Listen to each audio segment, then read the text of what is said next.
They didn't expect me to answer the door. They expected me to still be small, quiet, the forgotten one. But when they showed up, laughter echoing, cars parked across my driveway, their faces turned pale. Because the house towering behind me was mine. And when I spoke, my voice was calm, sharp as glass. After 10 years of excluding me from your reunions, you thought you'd host one in my house? Silence. Their smiles cracked. That was the moment everything shifted. It started a decade ago. The family reunion had been tradition since childhood. Long tables of food, loud stories, inside jokes I never fully belonged to. Still, I showed up every year. I tried. Until the year the invitation never came. I thought it was an accident, a missed call. So I asked. My mother's words cut like ice. It's simpler without you. You don't fit in. Don't take it personally. Simpler? I was their complication, their embarrassment, the quiet one who didn't sparkle, didn't gossip, didn't bend to their hierarchy. The following years, I waited. Maybe they'd remember. Maybe they'd regret. They didn't. The photos appeared online instead. Everyone smiling, arms around each other. My absence erased like I was never part of them. 10 years, 10 reunions without me. I should have broken. Instead, I hardened. I built a life in silence, worked hours they never saw, made decisions they never understood. I saved every coin, invested every spare dollar, bought property when they were busy buying status. They laughed at me, called me stingy, boring, antisocial. They didn't see the blueprint I was following. Every insult was fuel.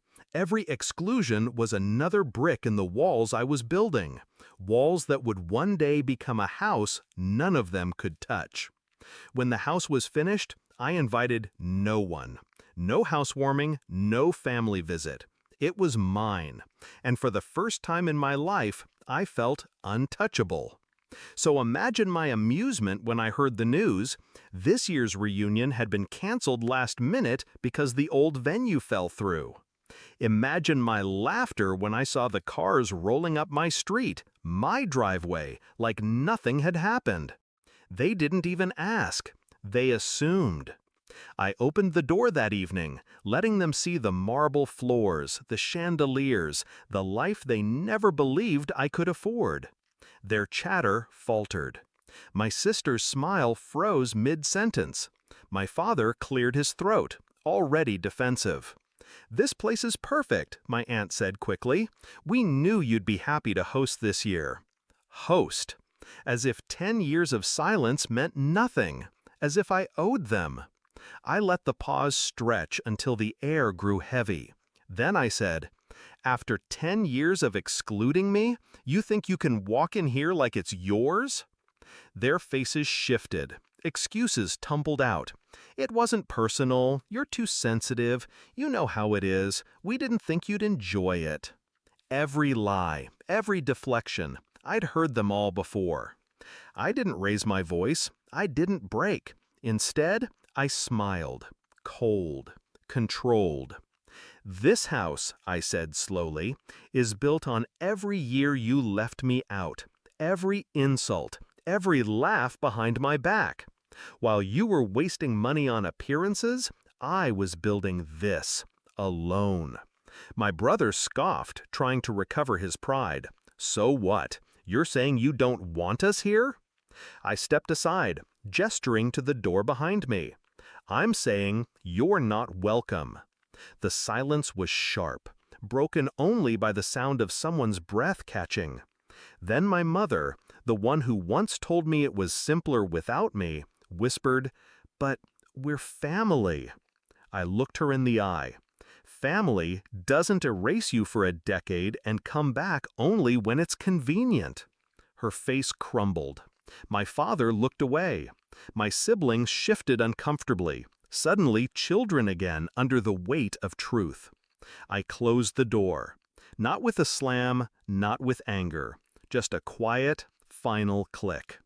That night, I poured myself a glass of wine, sat by the window, watched their cars pull away, one by one. I felt no guilt, only peace. For years, they painted me as the outcast, the weak link, the unwanted shadow.